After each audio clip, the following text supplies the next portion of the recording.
الحمد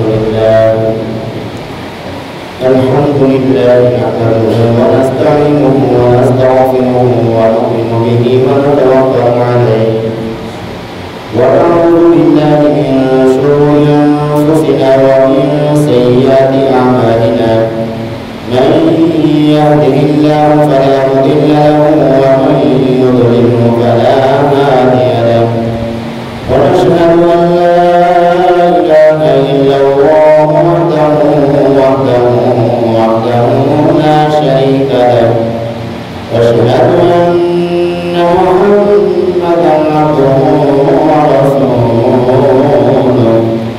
أما بعد فأعوذ بالله من الشيطان الرجيم بسم الله الرحمن الرحيم وعباد الرحمن الذين يمشون على الأرض هونا وإذا خاطبهم الجاهلون قالوا سلاما صدق الله العلي العظيم وصدق رسوله النبي الكريم الأمين قال الله تبارك وتعالى في شأن حبيبه مخبرا وآمرا إن الله وملائكته يصلون على النبي يا أيها الذين آمنوا صلوا عليه وسلموا تسليما كما أخبر له عليه الصلاة والسلام عليك يا رسول الله وعلى آلك وأصحابك يا حبيب الله الصلاة والسلام عليك يا رسول الله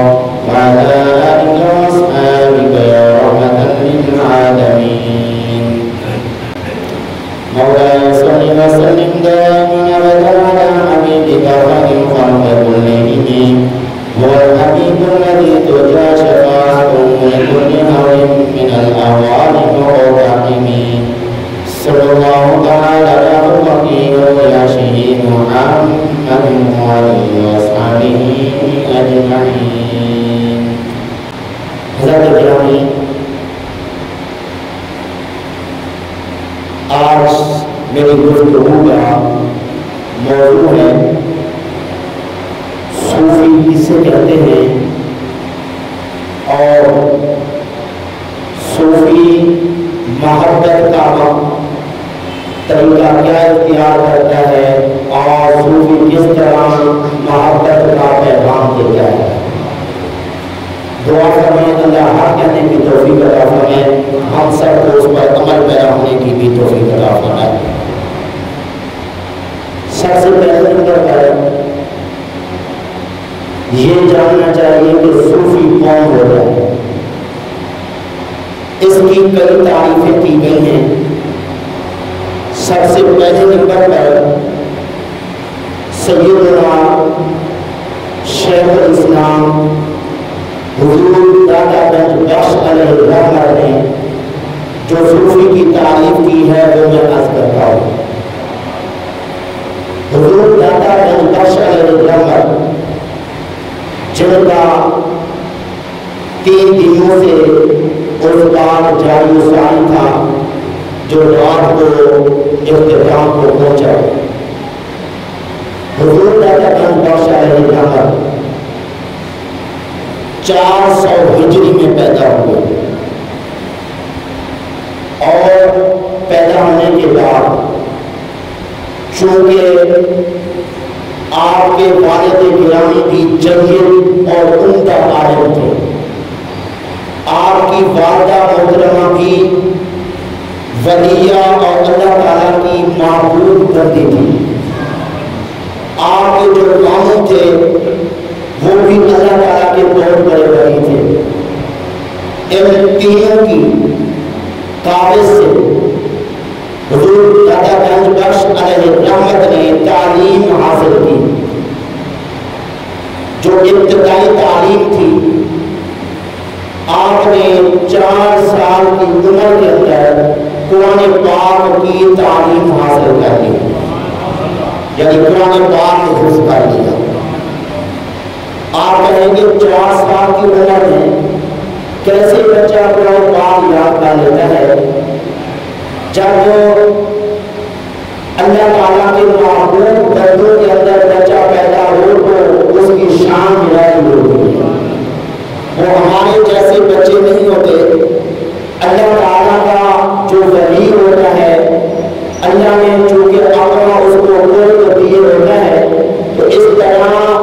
یہاں پیدا ہونے والے بچے بھی نرالے ہوتے ہیں۔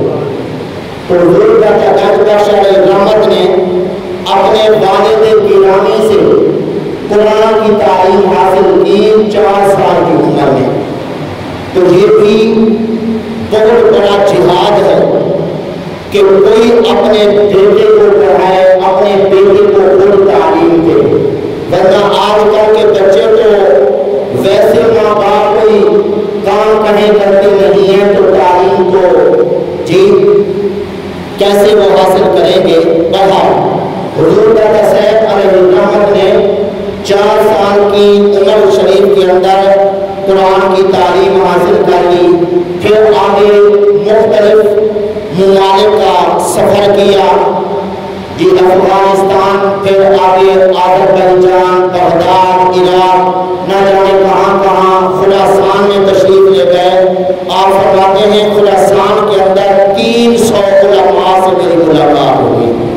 تو اس طرح آج کل ہمیں تو ایک استاد کے پاس پڑھنے کے لیے ٹائم نہیں ہے۔ حضور دادا گنج بخش علیہ رحمت صرف خراسان کے اندر 300 علماء سے انہوں نے اکتساب علم کیا اور علم ان سے حاصل کیا، مختلف بزرگوں کے پاس جا کے انہوں نے فیض حاصل کیا، اور حضور دادا صاحب علیہ رحمت کو علم سے جو ہے بہت بڑی محبت تھی، اور علم جو ہے وہ آپ حاصل کرنے کے شوقین تھے۔ تو بہرحال حضور دادا صاحب علیہ رحمت فرماتے ہیں صوفی کون ہوتا ہے؟ فرماتے ہیں صوفی وہ ہوتا ہے جس کے دل کے اندر کدورت اور کھوڑ نہ ہو، اس کے دل کے اندر کینہ بغض نہ ہو، اناد نہ ہو، اس کا دل پاک صاف ہو۔ فرماتا وہ جو ہے صوفی ہوتا ہے۔ لیکن آج کل ہم جن لوگوں کو صوفی کہتے ہیں وہ ان کو کہتے ہیں جو نماز بھی نہ پڑھے اور قرآن پاک بھی نہ پڑھے، بس وہ تعویذ دیتا رہے، اس کے ہاتھ پہ شفا مل جائے، بس وہی صوفی ہوتا ہے۔ اور آج کل وہ بھی لوگ ہوتے ہیں جو اپنے آپ کو صوفی کہلواتے ہیں، کھاتے پاکستان میں ہیں، نماز مدینہ شریف میں پڑھتے ہیں۔ تو ذرا آپ کو میں بتاتا چلوں ہمارے آقا مولا صلی اللہ علیہ وسلم کیا چھوٹے صوفی تھے؟ اگر ایسا ہوتا کہ نماز جو ہے آقا کریم صلی اللہ علیہ وسلم خود اتنی بڑی ہستی تھے، وہ بھی کبھی جو ہے نماز چھوٹ کے پا لیتے اور کہتے میں نے آج جماعت کے ساتھ نماز نہیں پڑھنی ہے، میں آج خلوت میں نماز پڑھوں گا۔ پتہ چلا کہ جو آقا کریم صلی اللہ علیہ وسلم کی سنت کا متبع نہیں ہے وہ ولی اور صوفی نہیں ہو سکتا۔ صوفی وہ ہوتا ہے جو حضور دادا صاحب علیہ رحمت جس کا تعارف کروا رہے ہیں، اس کے دل کے اندر کدورت نہ ہو، اس کے دل کے اندر کھوڑ نہ ہو، اور کینے اور بغض سے جو ہے اس کا دل پاک ہو۔ اب جب جو صوفی ہوتا ہے جس کا دل کدورت اور کھوڑ سے پاک ہوتا ہے، اللہ اس کو کیا انعام عطا فرماتا ہے؟ اس صوفی کو جس کا دل پاک صاف ہوتا ہے، اللہ اسے جنت کا حقدار قرار دے دیتا ہے۔ جیسا کہ ترغیب و ترہیب کے اندر یہ حدیث پاک درج ہے، آقا کریم صلی اللہ علیہ وسلم نے ایک دن صحابہ کی محفل میں فرمایا کہ ابھی ایک جنتی شخص آنے والا ہے، جس کا جی چاہے جنتی کو دیکھے تو وہ آنے والے شخص کو دیکھ لے۔ تو ایک شخص آیا، صحابہ نے اس کو دیکھا، اگلا دن آیا محفل میں، پھر حضور نے فرمایا ابھی ایک جنتی آدمی آنے والا ہے جس کا جی چاہے اس جنتی کو دیکھ لے۔ تو دوسرے دن بھی وہی شخص آیا، صحابہ کرام نے اس کو دیکھا۔ تیسرا دن آیا، حضور نے فرمایا کوئی جنتی شخص دیکھنا چاہیے اس آنے والے کو دیکھ لے۔ تیسرے دن بھی وہی شخص آیا۔ حضرت عبداللہ بن عمر رضی اللہ تعالی عنہما فرماتے ہیں میرے دل کے اندر بڑا اثر اور گہرا اثر ہوا کہ حضور 3 دن سے فرما رہے ہیں کہ جو جنتی شخص کو دیکھنا چاہے یہ آنے والے شخص کو دیکھے۔ 3 دن سے یہی شخص آ رہا ہے اور حضور اسے جنتی فرما رہے ہیں۔ میں ذرا جا کے اس کے گھر میں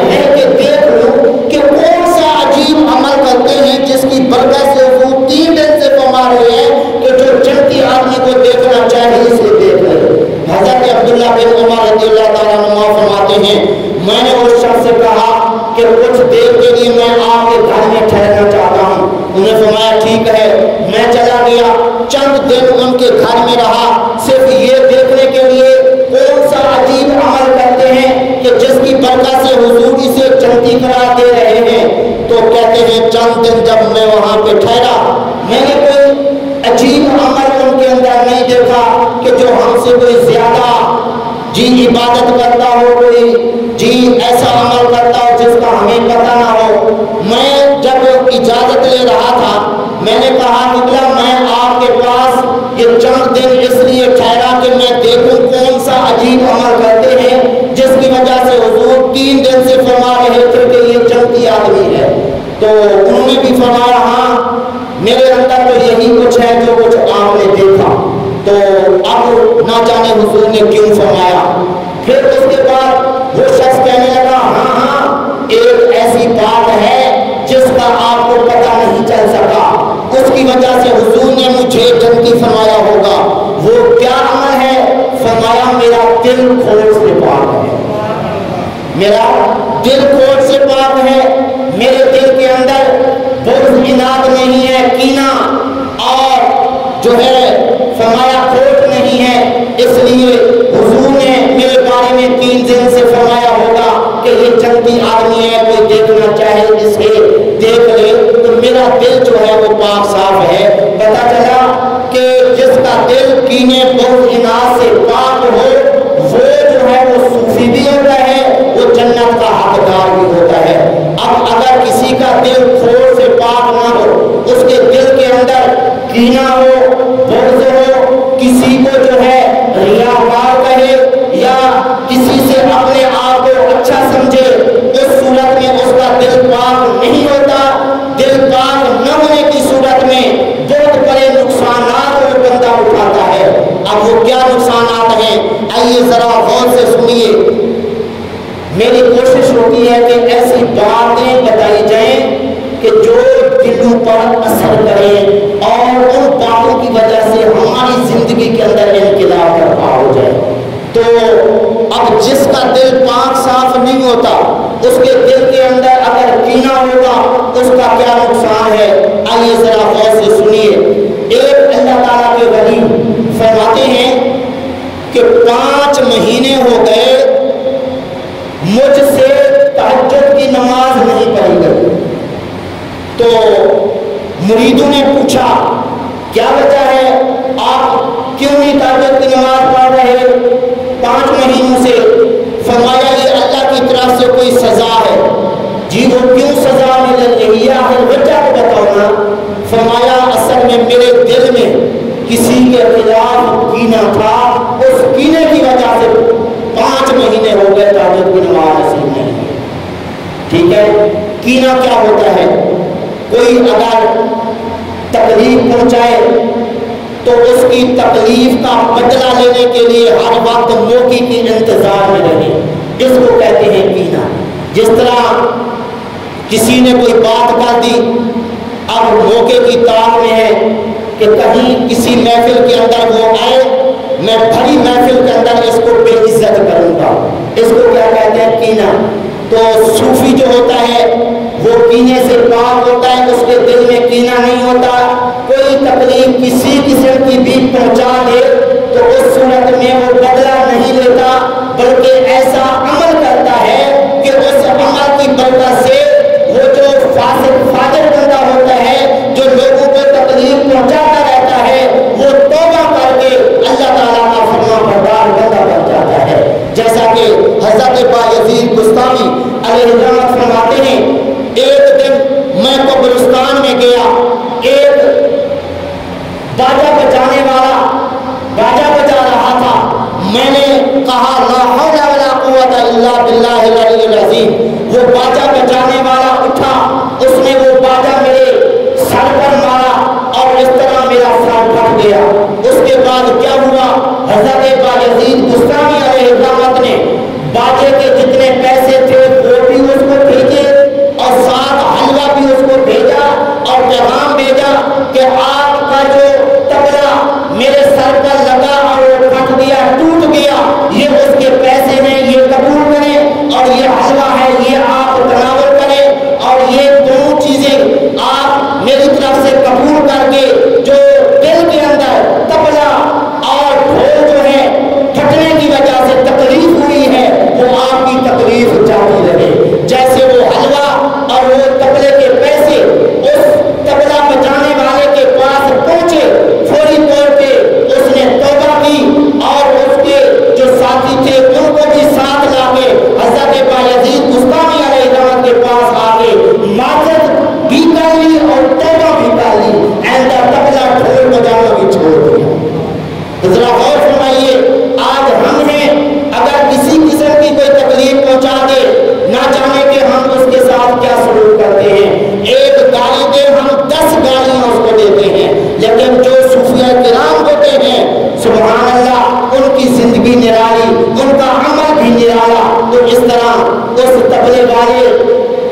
میں چاہتا ہوں یہ جو آپ کا دل ٹوٹا تبلا کے پھٹ جانے پر تو چلو یہ پیسے قبول کریں اور اللہ جو ہے وہ قبول فرمائیں تاکہ آپ کا دل خوش ہو جائے. تو اس طرح وہ بندہ کیا ہو گیا؟ توبہ طے ہو گیا.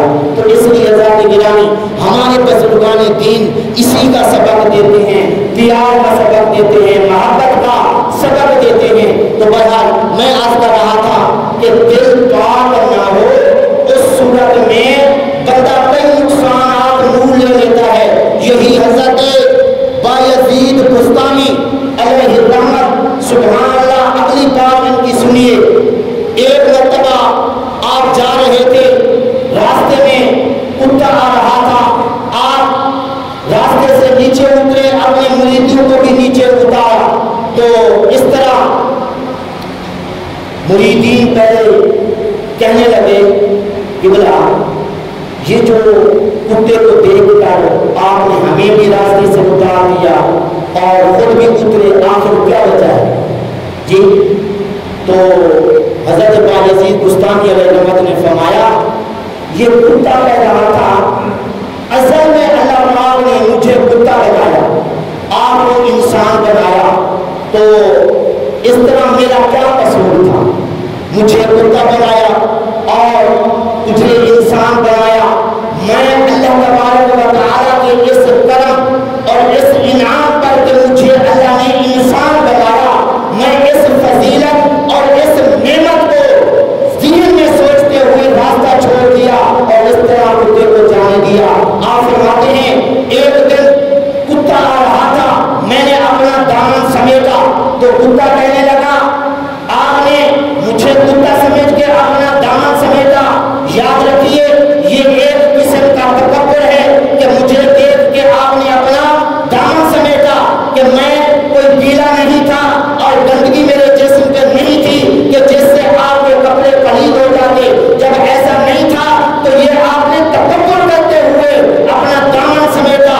یاد رکھو اگر میری طرف سے آپ کا کپڑا پلید بھی ہو جاتا تو وہ بعد میں دھل کر پاک ہو جاتا، لیکن تکبر کی وجہ سے جو آپ نے کپڑا سمیٹا آپ کے دل کے اندر تکبر آیا. یہ تکبر جو آپ کے دل میں آیا 7 سمندروں سے بھی اس کو دھویا جائے تو یہ نہیں دھلے گا. اس طرح حضرات گرامی یہ جو تکبر ہوتا ہے سراسر یہ نقصان دہ ہے. تو اس طرح یہاں پہ ایک مسئلہ بھی ہمیں معلوم ہوا، ٹھیک ہے؟ وہ کیا؟ کتا جو ہے نا، کتا اگر اس کا جسم سوکھا ہو، کپڑوں کے ساتھ جسم کے ساتھ لگ جائے تو کپڑے اور جسم پلید نہیں ہوتا. اسی طرح کتا اگر پانی میں سے گزر کے باہر نکلے اور اپنے جسم کو جھٹکا دے جس سے پانی کے چھینٹے اڑ کے انسان کے کپڑوں پر آ جائے، اس صورت میں دیکھا جائے گا کہ وہ کتا کس پانی سے گزر کے آیا ہے. اگر پلید پانی سے گزر کے آیا ہے تو کپڑے ناپاک ہو جائیں گے.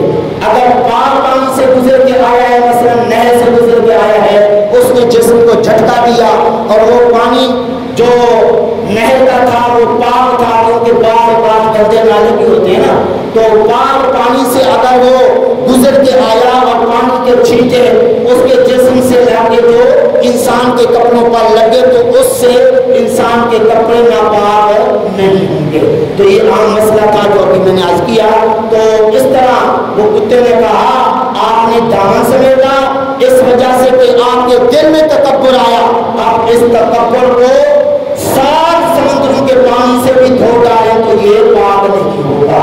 تو اس طرح ذرا غور فرمائیے کہ دل کے اندر تکبر برائی آ جائے تو کتنا بڑا نقصان ہوتا ہے. بہرحال حضرت بایزید بستانی علیہ الرحمت نے اپنی زندگی کے 3 سال جنگلوں کے اندر گزارے.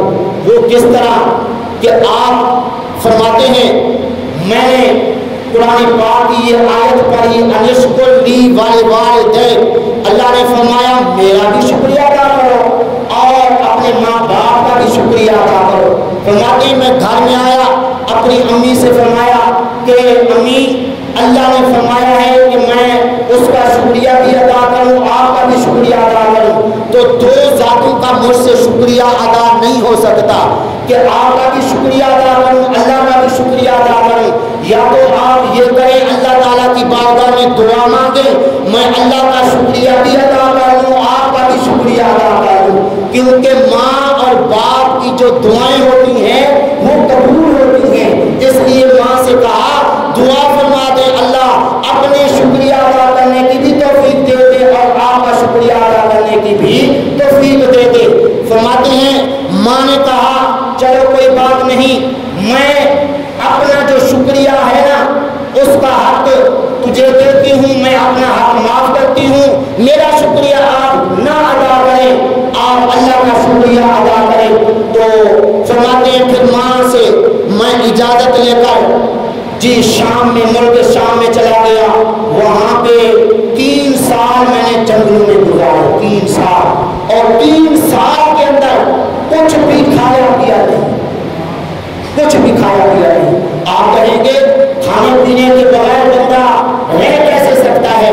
بزرگوں نے اس کا جواب دیا جب بندہ پوری طرح اللہ تعالیٰ کی طرف متوجہ ہو جاتا ہے پھر اسے بھوک اور پیاس کی حاجت ہوتی ہی نہیں ہے، وہ صرف اللہ کا بندہ ہو کے رہ جاتا ہے.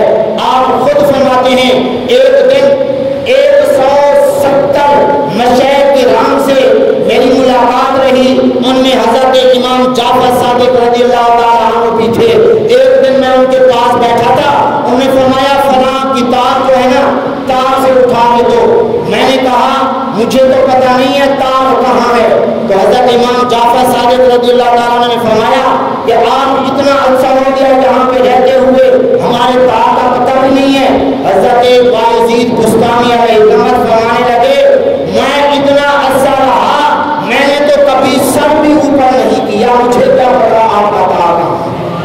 ذرا غور سے فرمائیے، اللہ کی یاد میں جی ایسا وقت گزارا کہ کبھی سر بھی اوپر کو نہیں اٹھایا. بلکہ آپ کے بارے میں آتا ہے، آپ سن کے حیران ہوں گے، حضرت بایزید بستامی علیہ رحمت فرماتے ہیں ایک ایسا عمل مجھ سے ہو گیا، اس عمل کی وجہ سے 40 دن اللہ نے میرے دل سے اپنی یاد نکال دی. وہ کون سا عمل ہے ذرا غور سے سنیے. وہ عمل یہ ہے، فرماتے ہیں میں سیب اپنے ہاتھ میں لیے ہوئے تھا اور میں نے کہا کتنا یہ لطیف سیب ہے، کیا کتنا لطیف یہ سیب ہے. لطیف اللہ تعالیٰ کے ناموں میں سے ایک نام ہے لطیف.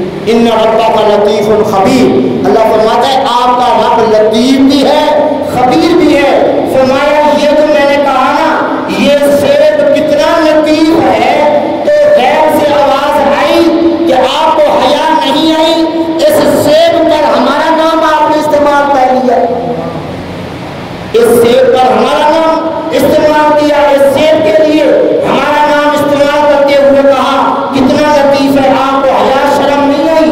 اس کے بعد فرماتے ہیں کہ اس آواز کے بعد جس کو میں نے سنا 40 دن تک میرے دل سے اللہ نے یاد بھی اپنی نکال دی.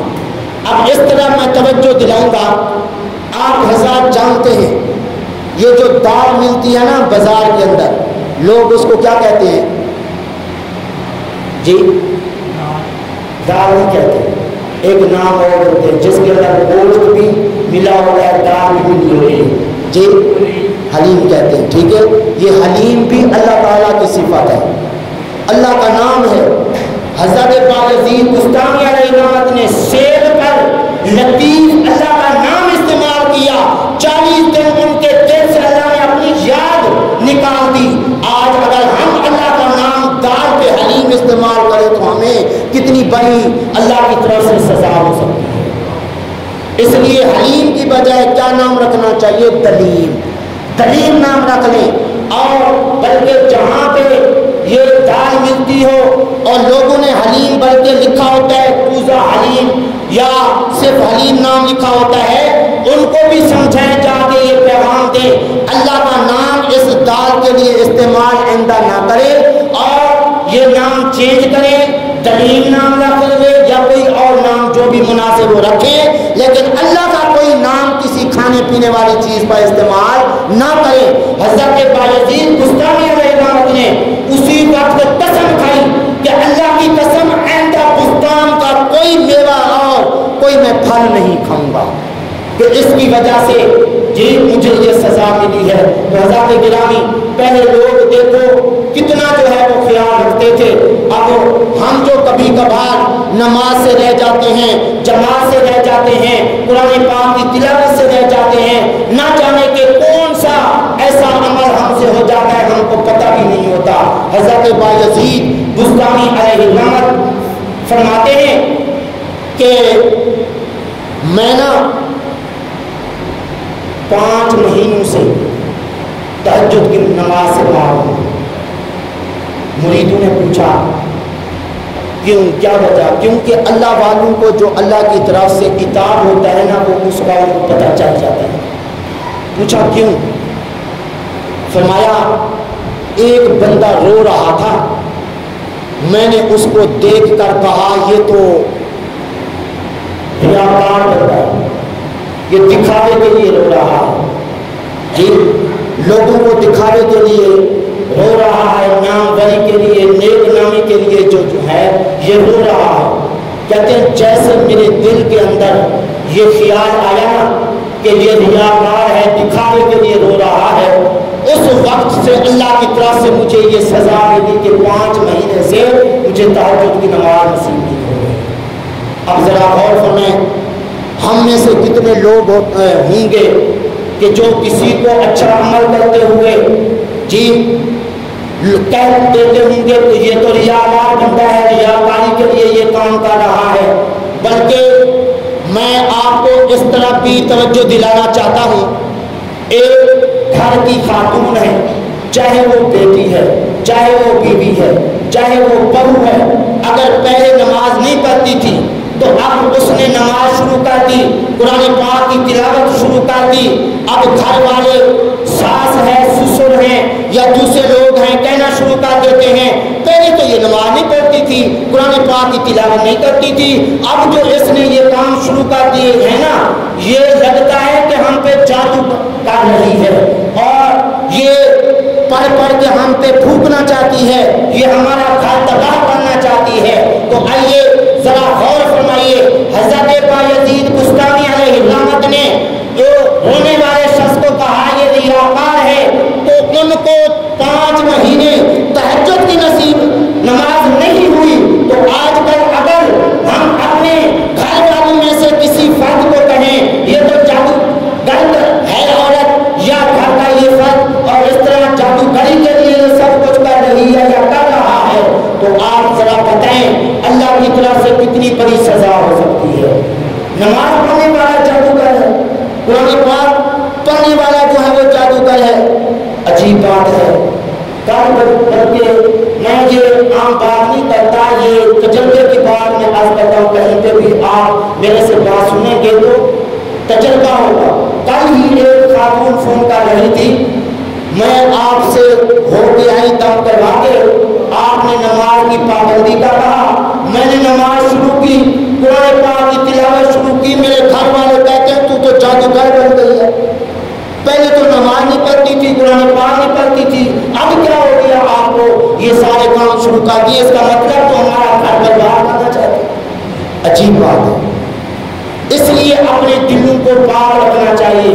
حضرت بایزید بستامی علیہ الرحمت کے اس عمل سے ہمیں آپ کے فرمان سے سبق لینا چاہیے کہ کسی کو ریاکار کبھی نہ کہیں، کسی کو جادوگر کبھی نہ کہیں، کسی کے بارے میں غلط گمان نہ کریں۔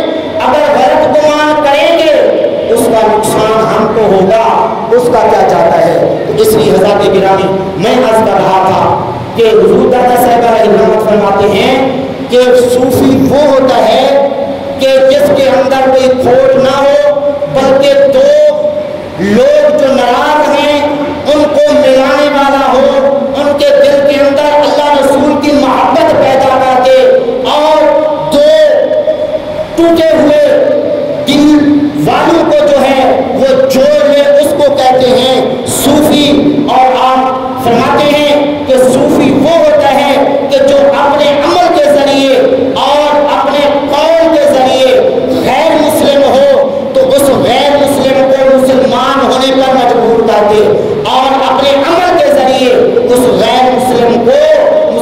ہونے پر مجبور کر دے، اور اسی طرح جو فاسق فاجر ہے اسے جو ہے توبہ کرنے پر مجبور کر دے۔ حضور داتا صاحب علیہ الرحمت سبحان اللہ صوفی کی جو تعریف کی ابھی آپ نے سماعت فرمائی، اب یہ جاننا چاہتے ہیں مثال کے ذریعے کہ کس طرح اپنے عمل کے ذریعے اور اللہ رسول کے حکم پر عمل کر کے غیر مسلموں کو مسلمان ہونے پر مجبور کیا۔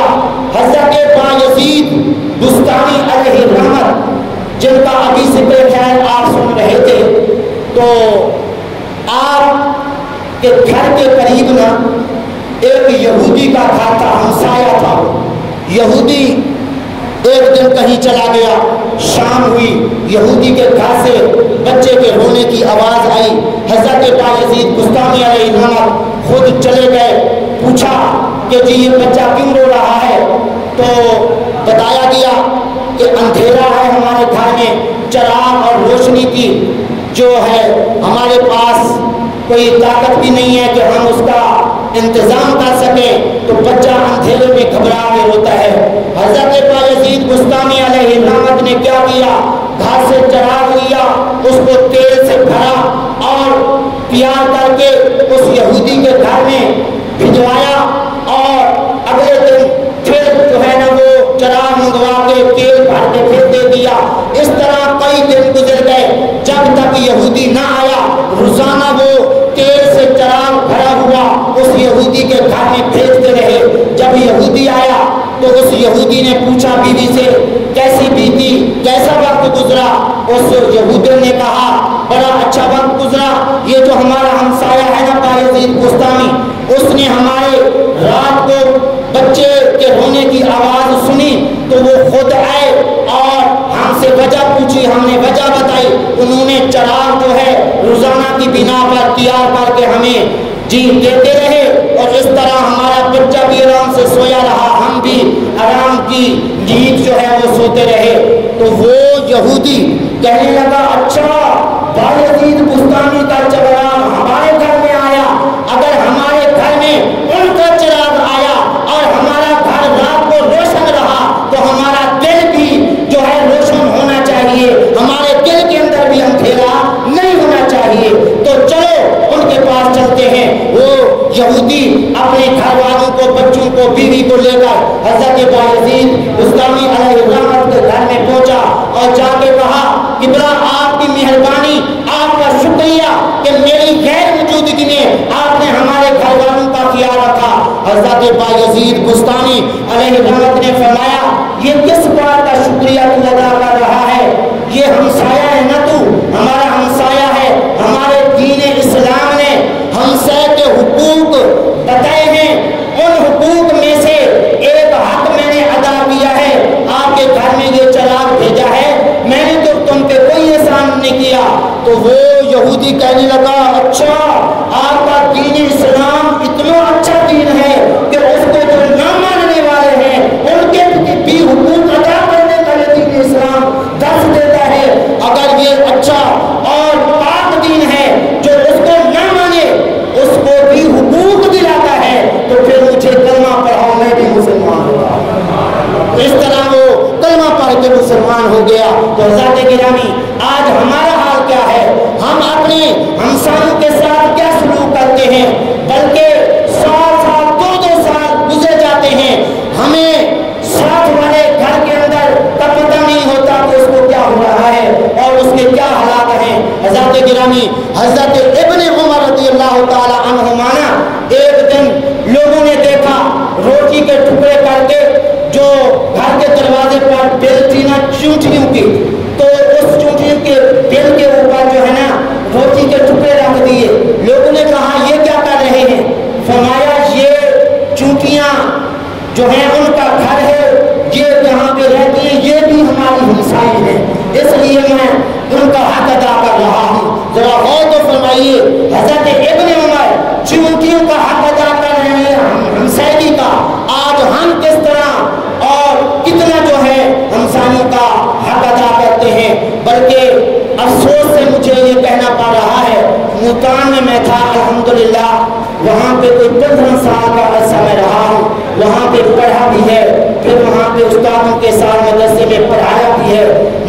دن میں امام تھا تو مسجد کے متولی تھے، صدر تھے، وہ بیمار ہوئے، ان کا کزن تھا. میں نے ایک دن پوچھا کہ حاجی صاحب جو ہے وہ بیمار تھے، ہسپتال میں تھے، کیا حال ہے ان کا؟ کہتے اچھا کب وہ ہسپتال میں گئے اور کب سے وہ داخل ہوئے؟ میں نے کہا عجیب بات ہے، یہ کیسی رشتے داری ہے؟ وہ ایک غیر بندہ، میں مسجد میں رہتا ہوں، امام ہوں، میرا کوئی برادری تعلق نہیں ہے، میں ایک امام ہوں، چلو مجھے بھی پتہ ہے، آپ کو تو پتہ ہے کہ الگ پتہ ہونا چاہیے تھا کہ ان کو کیا ہے، کہاں پہ ہیں، یا ہسپتال میں داخل ہے، کیوں ہے، کب سے ہیں. تو اس طرح یہ ہمارا حال ہے. آقا کریم صلی اللہ علیہ وسلم نے فرمایا، جبریل علیہ السلام نے ہمسائیوں کے حقوق اس قدر بیان فرمائے، مجھے خطرہ تھا کہ کہیں اس ہمسائے کو وارث نہ قرار دے دے. جی تو اتنے حقوق ہیں ہمسایوں کے. تو بہرحال حضرت بایزید بستامی علیہ رحمت نے اس یہودی کے گھر میں چراغ پہنچا کے اس طرح یہ ہم کو بھی سبق دیا کہ تمہیں جو ہے کوشش کرنی چاہیے ہمسائے کا حق، چاہے وہ غیر مسلم ہو چاہے وہ مسلمان ہو، تو ان کے ساتھ اچھا سلوک کرو، اور مسلمانوں والا ان کے ساتھ اچھا سلوک کرو. تو اس صورت میں جی تمہارے اس عمل کی وجہ سے وہ غیر مسلم ہونے سے مسلمان بن جائیں گے. تو اس لیے جو صوفیہ کرام ہوتے ہیں وہ جو بھی ان کے پاس چلا آئے وہ یہ نہیں دیکھتے کہ یہ غیر مسلم ہے یا مسلمان ہے، وہ بس یہ دیکھتے ہیں کہ یہ ضرورت مند ہے. حضور داتا صاحب علیہ رحمت فرماتے ہیں کہ میں تھوڑا سا دل میں شوق رکھا کہ میں اب جتنا کماؤں گا نا اپنی کمائی جو ہے ضرورت مند لوگوں کو دوں گا. اس طرح آپ فرماتے ہیں میں کمائی کرتا تھا، ضرورت مند لوگوں میں وہ خرچ کر دیتا.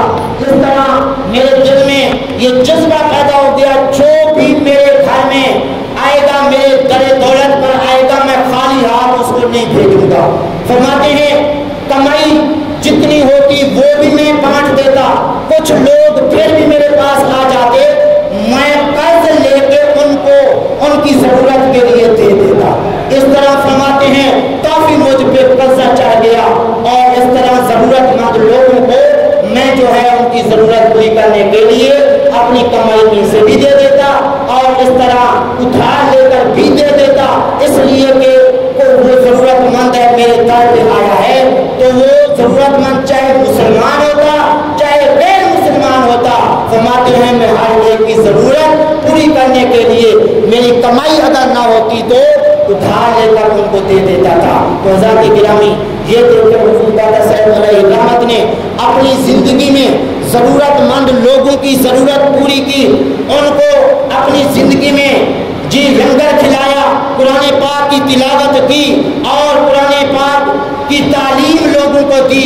آج دیکھیں کتنے لوگ آپ کے دربار پر آ کے پڑھ رہے ہیں اس مہنگائی کے دور میں، جن کو اگر مزدوری نہ ملے، گھر میں کچھ کھانے وانے کے لیے کچھ نہ ملے، تو ان کی نظر میں حضور داتا صاحب علیہ رحمت کا دربار ہوتا ہے کہ ادھر کوئی جائے تو خالی واپس نہیں آتا.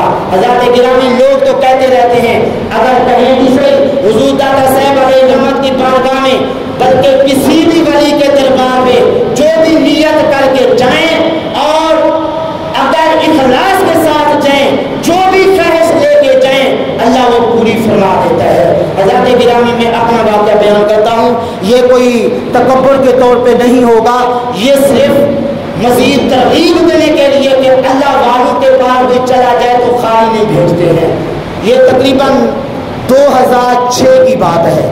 میں ملتان سے لاہور آیا تھا تو ایک دن کمپیوٹر پہ کچھ لکھ رہا تھا. الحمدللہ 2 کتابیں لکھی ہیں، کمپوز کی ہیں جی 1100 صفحے کی، ٹھیک ہے.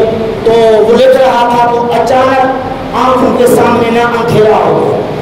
اب اندھیرا اتنا کہ بندے کی پہچان بہت کم ہوتی تھی اور پڑھنے کے لیے لفظ بھی سمجھ نہیں آتے تھے. ڈاکٹر کے پاس گیا، اس نے کہا جناب اینک لگے گی، اینک بھی لگائی لیکن پھر بھی ٹھیک نہیں ہوا. تیسرے دن میں حضور داتا صاحب علیہ رحمت کے پاس چلا گیا دربار میں. میں نے عرض کیا تھا حضور علیہ السلام کے پاس ایک نبینہ آیا تھا تو حضور کی بارگاہ میں اس نے عرض کی تھی اللہ نے اسے بینائی دے دی تھی. آپ بھی تو انہی کی اولاد میں سے ہیں. میں بھی آیا ہوں آپ کے مدرسے میں جامعہ حجویریہ میں پڑھاتا ہوں. اگر میری آنکھ ٹھیک نہ ہوئی اور دید اور نظر صحیح نہ ہوئی تو آپ کے مدرسے میں کیسے پڑھاؤں گا؟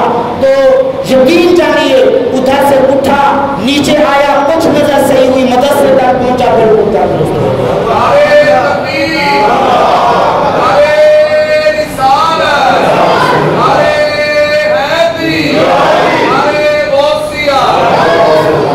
اس لیے حضرات گرامی جتنا کوئی اخلاص اور پیار لے کے کسی اللہ والے کے دربار پہ جاتا ہے وہ خالی ہاتھ نہیں آتا. تو اس لیے حضور دادا صاحب علیہ رحمت کا جو دربار ہے یہ دعاؤں کی قبولیت کے لیے بھی تیار ہے اور جو مشکلات ہوں ان کے پاس چلے جائیں انہی کو کہیں قبلہ دعا فرمائیں ہماری یہ مشکلات ہیں پھر دیکھو کیسے حل ہوتی ہیں.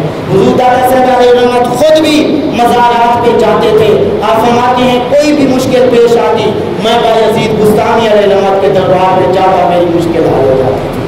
تو اس لیے حضرات گرامی یہ پختہ عقیدہ رکھنا چاہیے جو اللہ والے ہوتے ہیں اگر دنیا میں ہوں ان کے پاس جائیں تو مشکلات حل ہوتی ہیں. اگر دنیا سے تشریف لے جائیں ان کے دربار پہ جا کے دعائیں کریں تو مشکلات جو ہے وہ حل ہوتی ہیں. برحال میں عرض کر رہا تھا فرمایا کہ صوفی وہ ہوتا ہے کہ جس کے دل کے اندر کوئی کھوٹ نہ ہو. اس لیے ہمیں بھی اپنے دل کو کھوٹ سے پاک رکھنا چاہیے. دعا ہے اللہ تعالیٰ کی پاک بارگاہ میں جو کچھ کہا سے عمل کی.